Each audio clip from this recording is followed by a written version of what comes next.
Hey everybody, welcome to Rivals of Aether Big House 2023 Top 8. We're going to be starting off fresh with Tabski and MSB. Winner side, winner semis, that's right. And today I'm joined by Scooter388. And of course you have me here too, Jank. Yeah, got to get some Michigan both on the setup and on the comms because right now we got Tabski versus MSB. We're hitting it.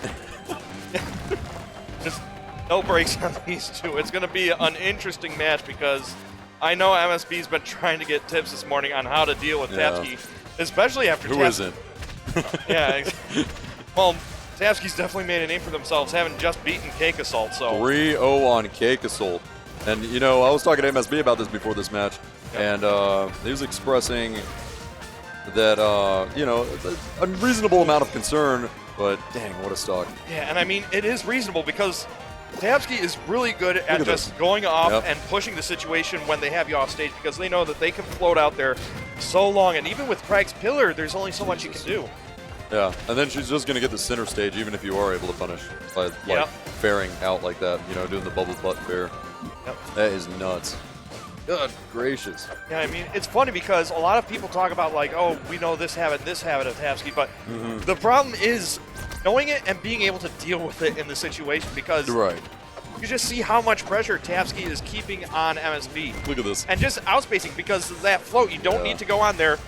And Tabski basically just has free reign of the stage because of that, even without being on it, it feels like. Yeah, I don't foresee MSB doing things like that or those like hard callouts anymore because like of all players, hell, all players in this game, Tabski is the one that just is not going to approach me, does not have to. Absolutely. So if you're going to try to call out an approach on any person in this top 8, you know, save it for your next round. No kidding. But yeah, it's interesting because it feels like MSB's So really now he can't make another one, am I right? Yeah, that's right, that's right. Yeah, look at that. Yep, has to go back to stage, tries to recover high. God can bleed. The Tabski nerf is real, not the palm nerf, because this is the Tabski nerf. Yeah, it feels like a lot of those nerfs that happen are kind of aimed at targeted. Tabski. Yeah. Yeah. And yet here's Rightfully Tabski. so. And here's Tabski still making it into top 8, regardless of all that. Oh, yeah.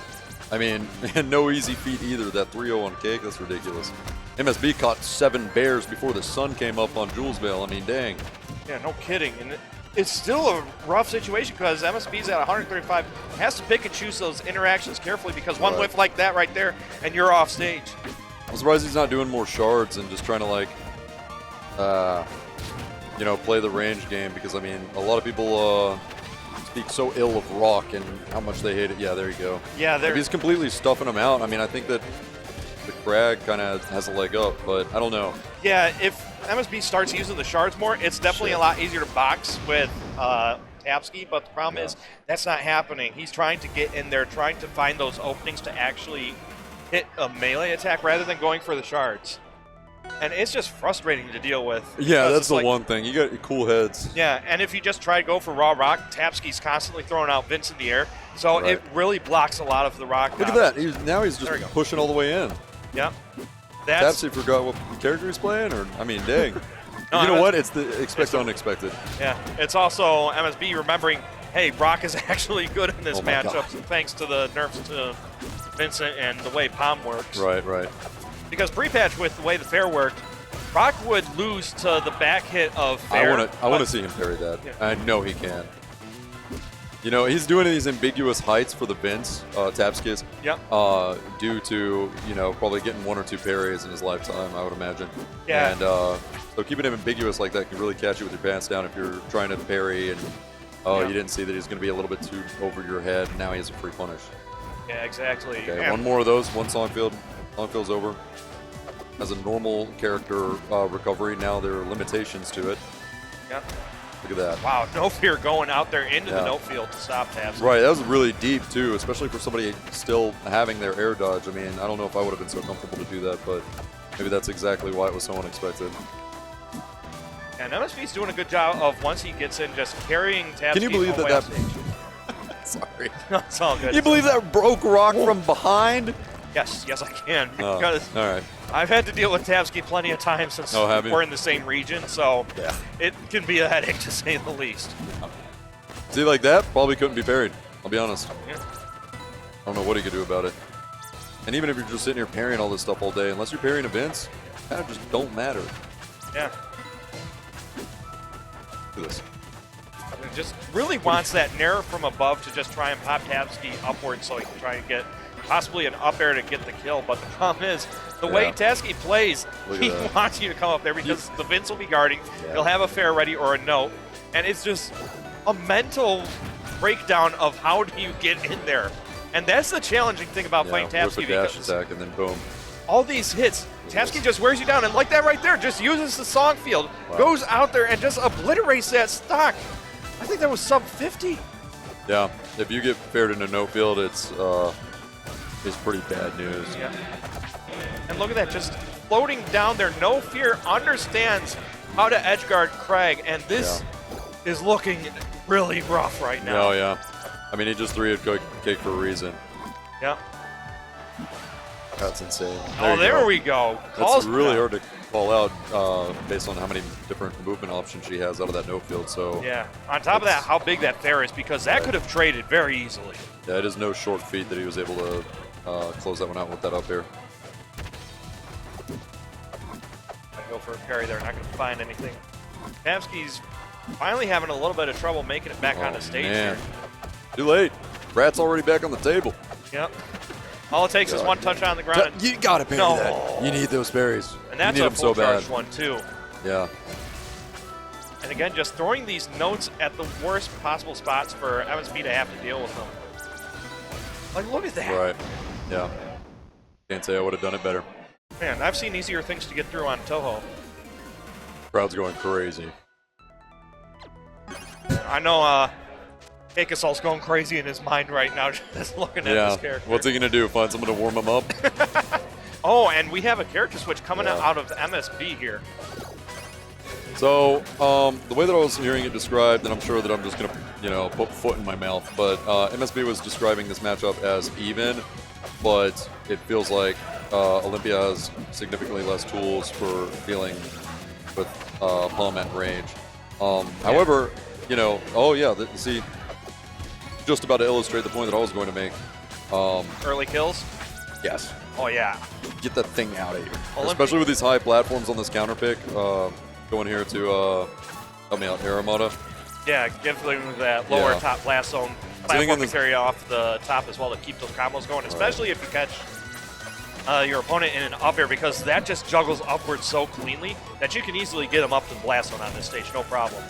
Yeah, and then that bubble may as well, or the crystal pop might be able to just completely cover an entire no field. And so, I can definitely see how there might be some advantages that you didn't previously have with Craig. That was smart. That is a smart F-tilt.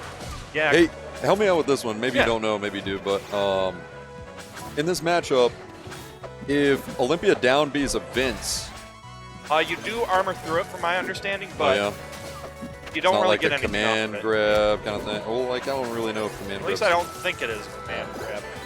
See, us shovels, we smack with the shovel, so there's not like any advanced things that I need to know. So there's the back air and the up air. Those are advanced. This is a rough spot. This is where the matchup gets real challenging. I don't know. Tski actually just decided to back off. Didn't want to play. That's the thing, though. He's saving that double jump. Watch how MSB holds that double jump like his life depends on it. Okay. Occasionally does that. Look, he's going to double jump out of that side. No. Oh, dang. Lo and behold, he does not. But he sure was against me. At the very least, I didn't mean to sound as salty as that sounded. Oh, no, it's fine, it's fine. But at the very least, MSB's able to keep the match what feels like a lot closer than the past two. So it seems like the change is helping out. And I feel think like this is a positive change. Yeah. I think the Olympia is going to be... The biggest thing I feel like is the burst movement you get from that dummy. Like right there, just able to burst in all of a sudden. And that little movement is enough to help MSB do what he wants to against Tabski, and that's get in through those openings and be able to find the punishes. And almost had a solid I don't think that would have killed, but that would have been... It would have been dang close.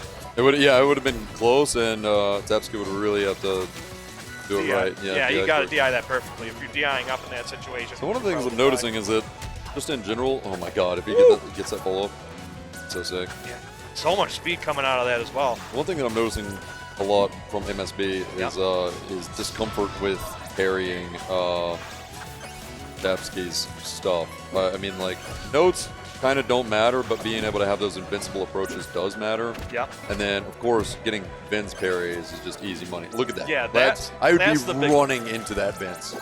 Yeah, I mean, I would be embracing him with open arms. that is the #1 way to deal with a palm that's Vince heavy. You have to know the timing on those parries. So, and then what ends up happening, because you're not going against an idiot, we're talking about Tabski here, he's going to stop throwing them out. He's going to start respecting it and realize that he can't cheese his victory, and you're going to have to worry about way less tools. I mean, it's one tool, but like it's a hell of a tool. Okay, so that's what happens. Yeah, so it is 2 hits.